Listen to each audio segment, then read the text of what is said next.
We can. That's perfect. Mr. Frick, first of all, welcome to West Ukrainian National University. It's a great pleasure to have you here and a great honor to have a possibility to talk to you and ask you about your professional and your personal experience in the sphere of education. First of all, can you please briefly introduce yourself to our viewers? Sure.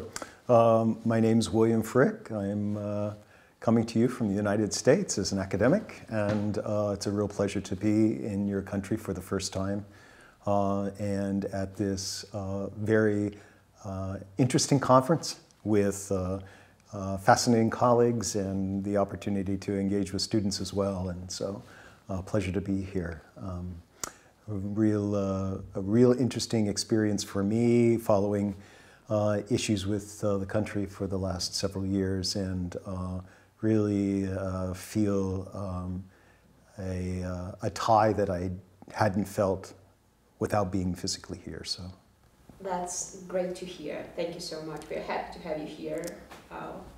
And we can start with the interview, and the first question I have for you. Being an educator is one of the most difficult and responsible jobs a person can choose, and it is quite challenging if there is not a sufficient level of motivation and desire to eat.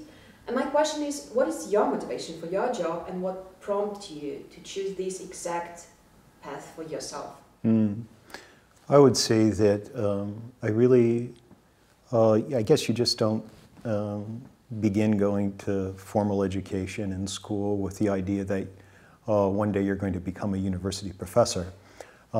So that for me was kind of a circuitous route, ebbs and flows and life experiences, both professional and personally, that really led me to where I am now.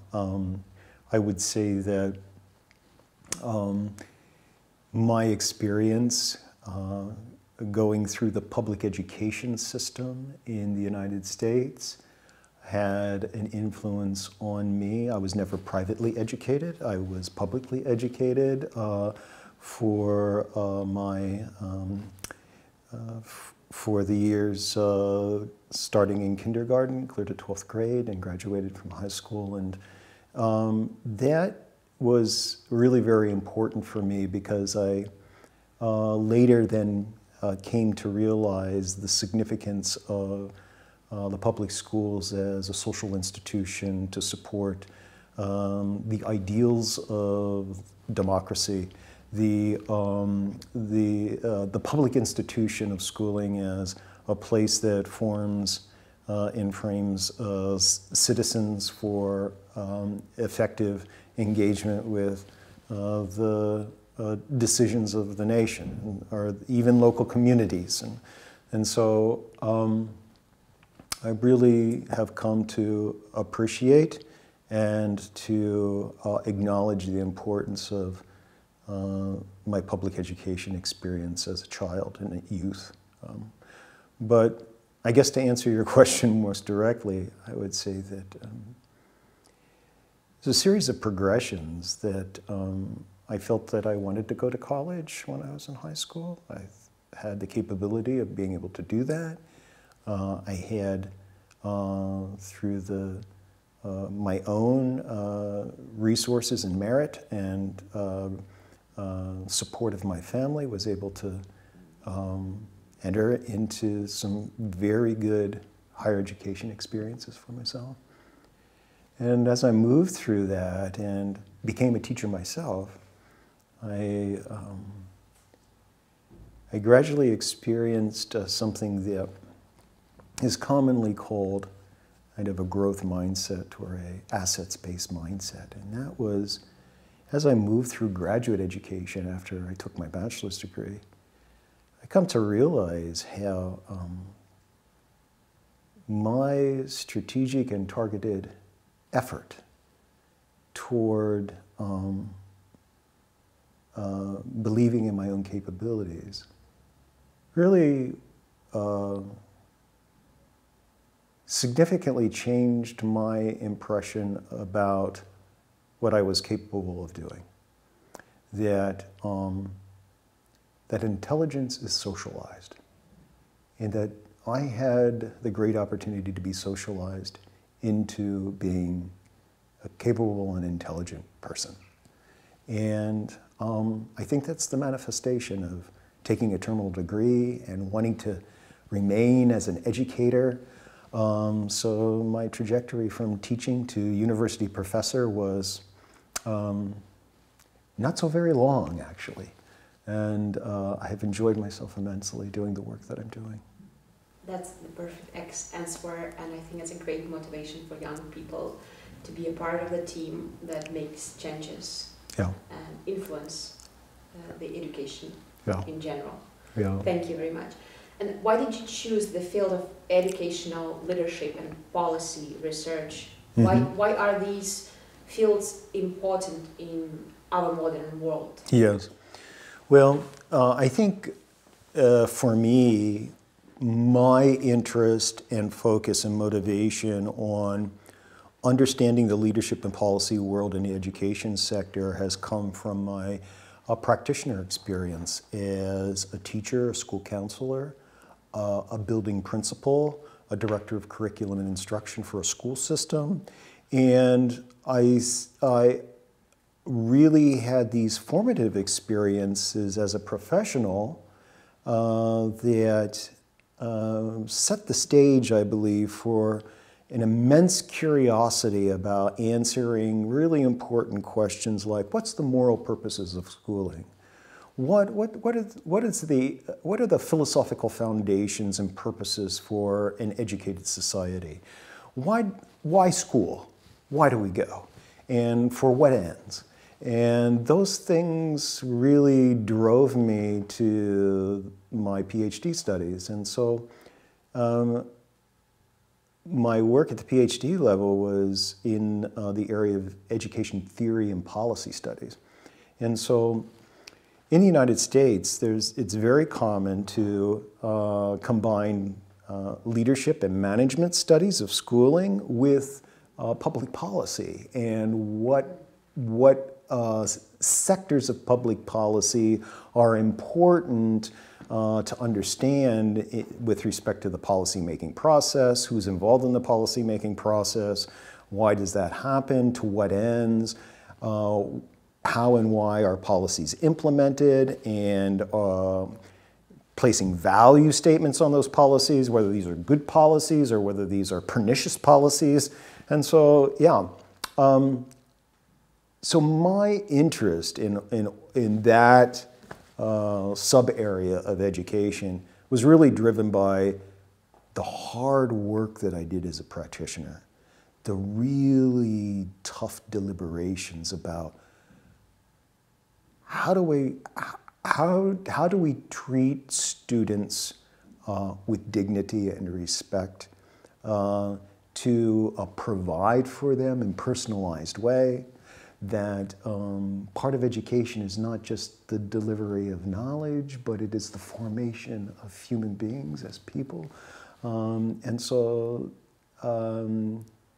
sometimes when you're a practitioner, you work in emergency time, and it's hard to just kind of step back and deliberate about what is the right course and direction or decisions about, because you're making decisions about people's lives. And that's important. And there's so many ethical implications to that. And those are the very basic practitioner concerns that I grappled with when I was working. And I wanted answers to them. I wanted a platform for my work to be one where, yes, I'm building knowledge, I'm creating knowledge as an academic, but also that knowledge has very immediate and practical implications to help form future administrators and leaders in the education sector. Yeah. It touched a very important topic that I also would like to ask your opinion on, because often young people see the educational process as a challenge for them, usually facing worries or even suffering from it. And what is the problem with this trend and how it can be fixed? How to make young people love to study and want to study? Yeah. Yeah, this is, I think, a problem in many respects about how our school systems are set up and function bureaucratically. And I think that by the time a student gets to the university, they have been essentially routinized to perform, to do this performative things for performance-oriented toward grades, or that grades have some kind of cash-out value, and that really what I'm doing is I have to suffer through this to have some kind of job that's worth a paycheck, right? And so I think the system, even at the youngest ages, starts to habituate students to kind of think about this performatory aspect of, you know, how do I get through my coursework? How do I get that A? How do I get that high mark? What's my next step? And I've found that not only in myself, but students in the past, that I try to reframe that as helping students to become learning-oriented, not performative-oriented.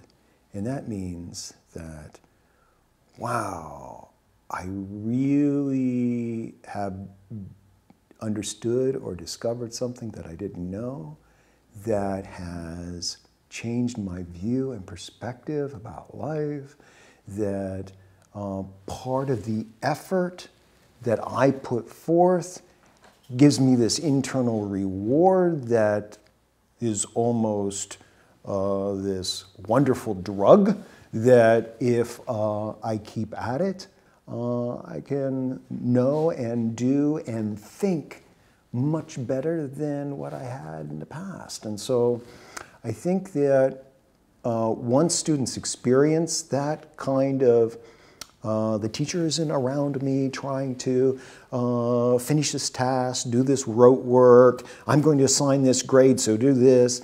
But it's more in line of, wow, this is wonder, curiosity, and imagination, and we value this in the class.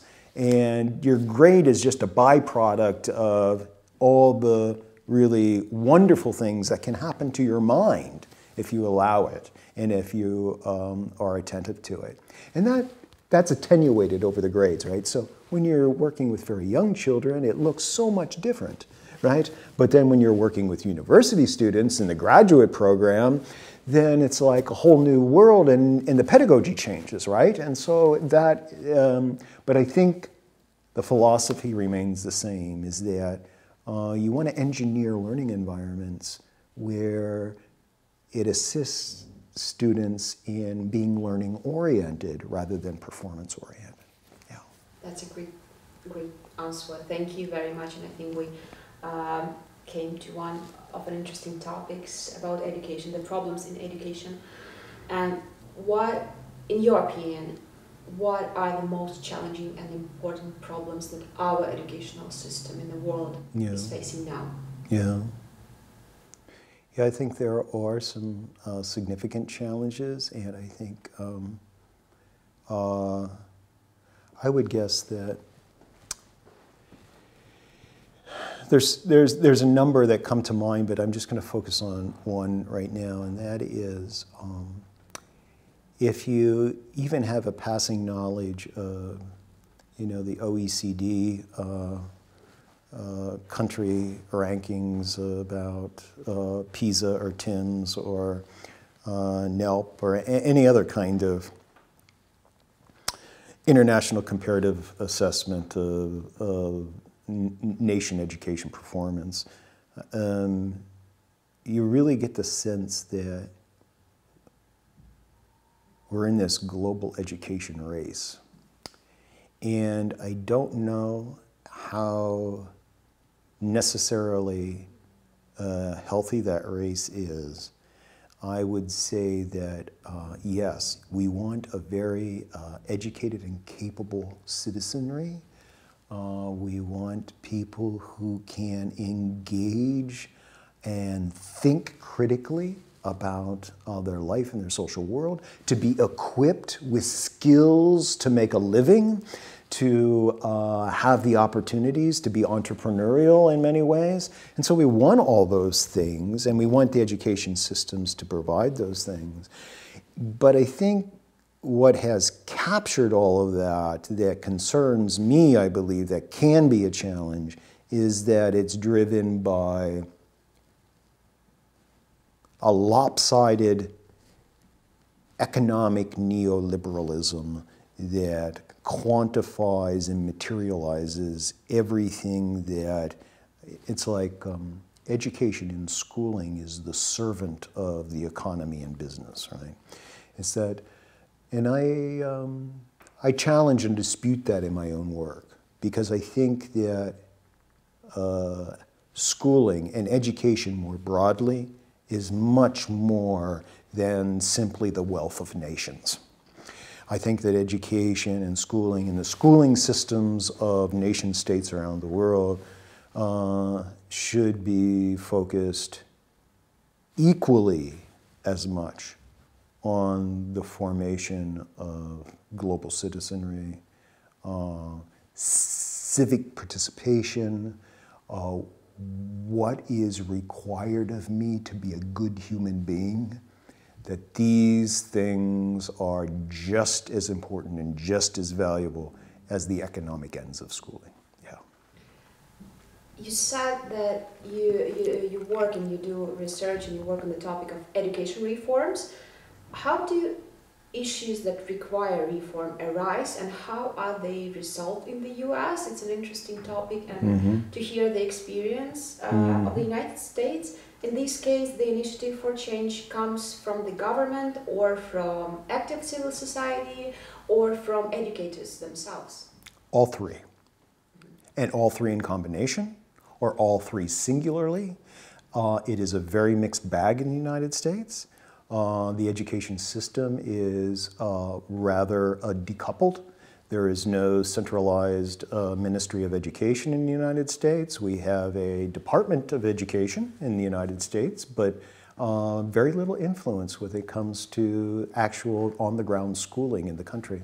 And so most of the country is divided up into school districts within state jurisdictions, and the 50 states of the United States are really where the action occurs when it comes to schooling. So you can imagine 50 different school systems in the United States trying to get something done, right? With the incentivization of the federal government and the Federal Department of Education really kind of prompting schools to behave in certain ways by incentives, whether that be money or whether that be, you know, a carrot or a stick, right? So it's fragmented, and a lot of the education reform is a press towards common standards, common academic standards across the country, that, wow, you can really have an extraordinary public education in Massachusetts and have a very questionable one in Mississippi, right? So this is something that's always been a challenge in the United States. I would suggest that the history of the U.S. education is the history of U.S. education reform. And so we have a reform churn and reform cycles continually in the United States. And it keeps academics busy, and it keeps policymakers busy to kind of figure out what are the next steps, what are the better solutions that we can have for our nation's children. The real substantive issue in and around reform recently in the United States is equity and equitable funding. And there's a huge disparity in our country between the wealthiest school systems with plenty of resources from a property tax base and very blighted communities that have very limited resources. And this issue of not inequality, right? It is inequality, but it is an issue of equity, meaning that there is an important philosophical or moral premise that really drives this kind of reform in the United States, and it is that, to be fair, what we need is unequal treatment of unequals. Yeah. And that means more resources for those who are more in need. Yeah. That's great to hear that there are people who care. There is. There are people who want to take part in the discussion and disputes, because that's the things that make change. That's the people who make change, and really hope that it will make change. I hope so too. I hope so too. Let's talk a little bit of ethics. And what does the term ethics, very general term, means in education? And why does ethics in education matter at all? Yeah. Well, this is where I spent a lot of my academic life, in ethics, philosophy. Sometimes we call it the philosophy of administrative leadership, right? And this notion of leadership, of course, you hear it all the time. Leadership in all kinds. Leadership in business, leadership in politics, leadership in education. You know, everybody has a leadership program, right? But part and parcel of the leadership issue is this more fundamental and this foundational understanding that leadership involves a significant moral component to it. For leadership to be leadership, it needs to be moral. I would not say that you can... So a definition of leadership is this ability to set direction and exercise influence. So this is leadership. Setting direction for yourself and others, and exercising influence with these people to go somewhere, right? And that can be moral, or it could be very immoral. So much of my work is that I want to flesh out this leadership capacity towards moral ends so that people are informed and educated and can think deeply about leading, meaning setting direction and exercising influence in ways where your life and the life of others go well.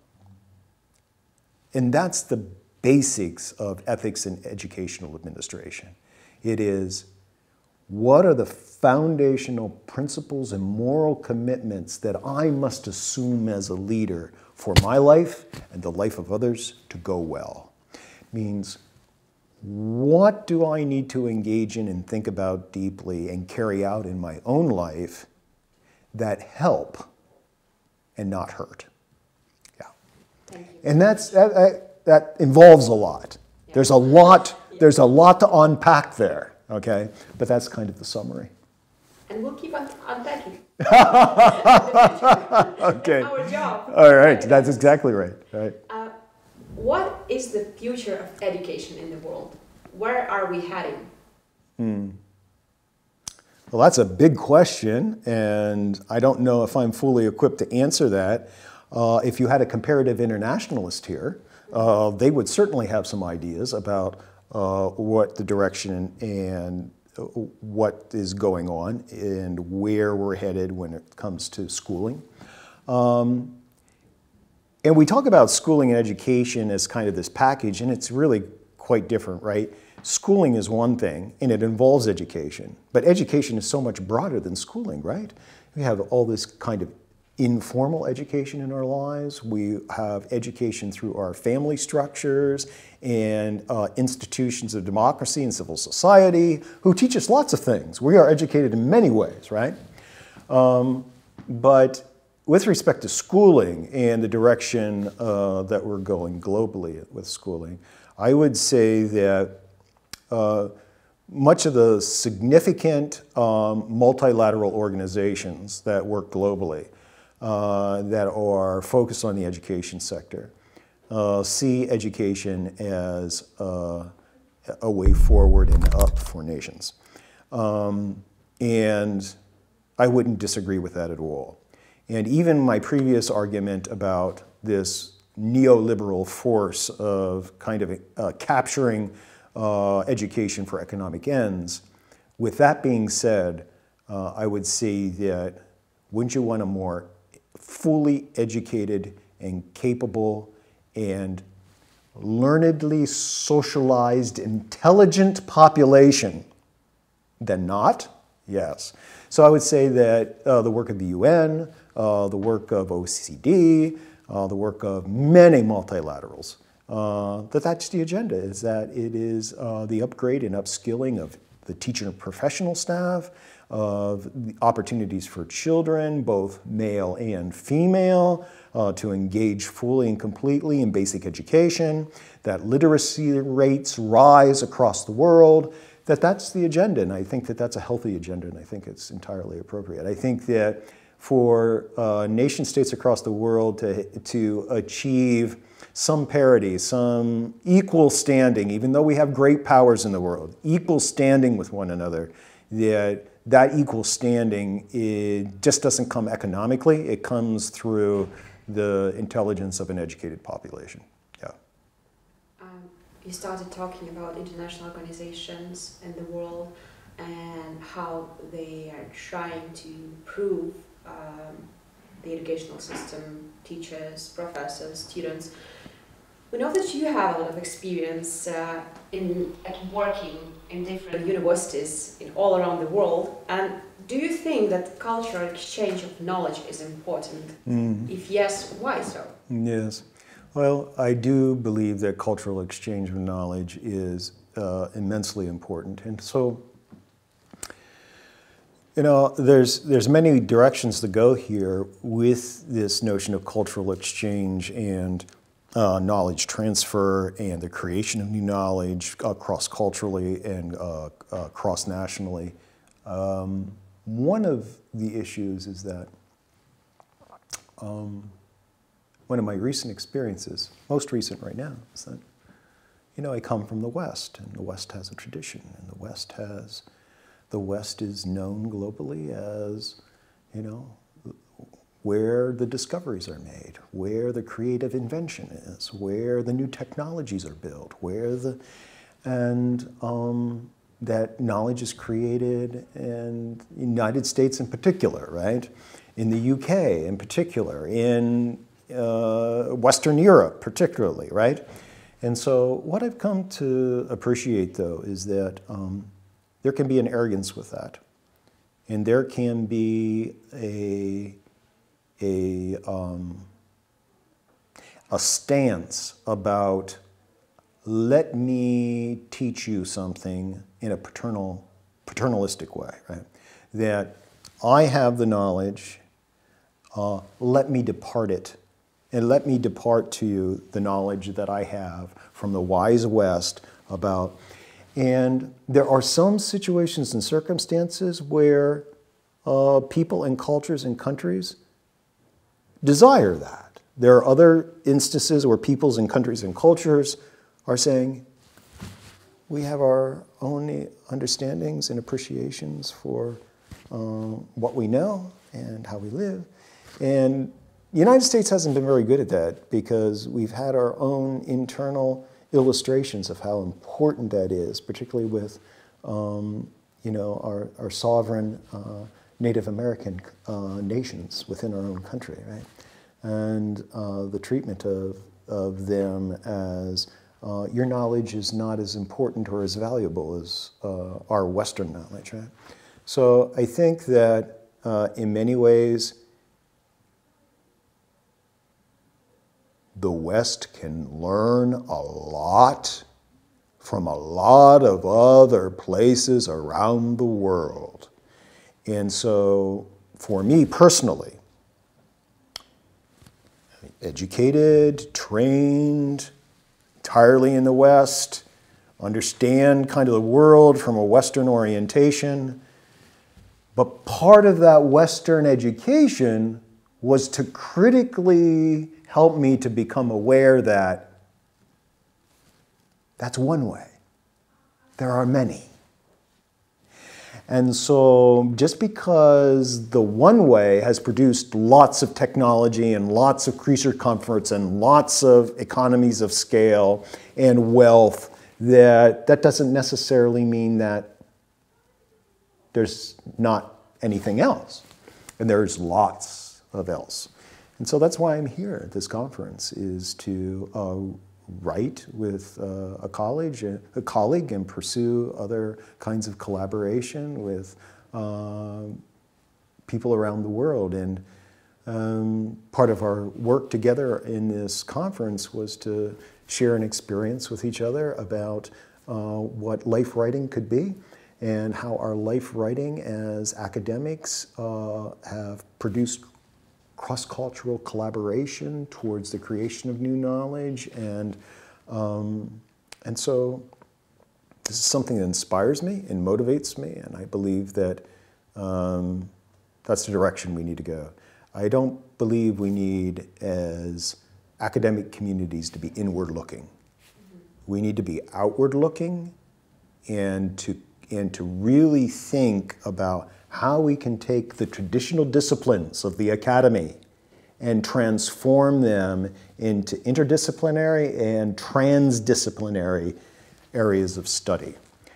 Because I think what we need are innovative and dynamic young people in the world to continue to solve the challenges that present themselves to us. Yeah. Thank you very much. It's always a great pleasure to have a conversation with a person that is open to all of the experience in the world. We are happy to have you here and to talk to you. And our last question for today would be, what advice would you give to young people studying at universities? How to get the most out of this experience? I have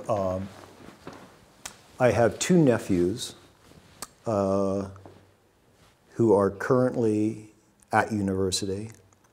One is studying computer engineering, and one is studying architecture. And I'm immensely proud of both of them. But there's something that occurred just recently with them that made me realize how important this is for young people at university. I would say, if I were to give any advice, any direction to a young person at the university studying for their first degree, their bachelor's degree or their associate's degree or something, is that first of all, make sure you want to be there in the first place.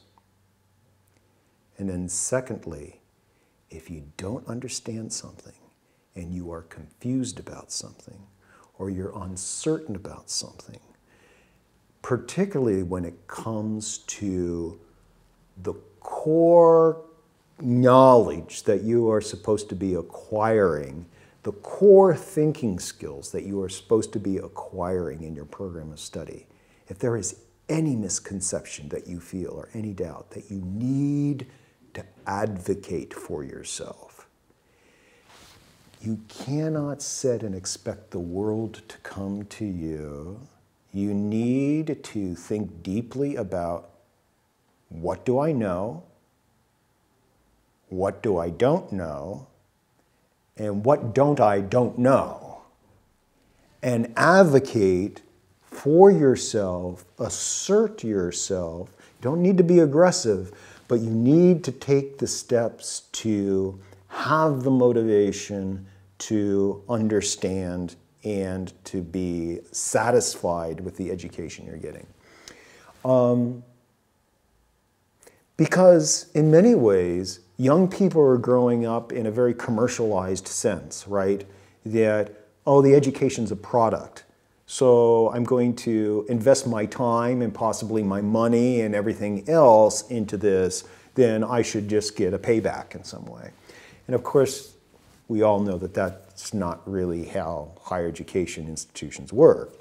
And so I was concerned about my nephews because they were saying, oh, I'm just confused with the professor. I don't understand what's going on. I'm uncertain about things. I'd say, Avery, set an appointment with your professor. Talk to them. Go to your advisor, your academic advisor. Talk to them. Anything that you need to do it so that you don't have that kind of trepidation and concern. I think a lot of students go through university and they just are a bit confused. And it's only by their third year that they think, oh, I got this figured out now. Well, you had all that time before where you could have figured it out if you just were able to step out and advocate for yourself, believe in yourself, right? Believe that your mind is malleable. Believe that effort creates ability. I think that would be my advice for a student. I do really hope that as many as possible young people will watch this interview and hear, because I think that's the fundamental thing to know. At 17, it's hard. It is hard to understand what you want from life. That's exactly right. But you have a lot of time when you're at the university to discover what you want and not to be afraid to do so. Yep. I want to thank you very much for the interesting talk. It's a real pleasure. Yeah. And I hope, and I know it's only the beginning of our cooperation, and we will be waiting for more and more interesting conversation in the future. Outstanding. Thank you very, very much. It's a real pleasure. Thank you very much.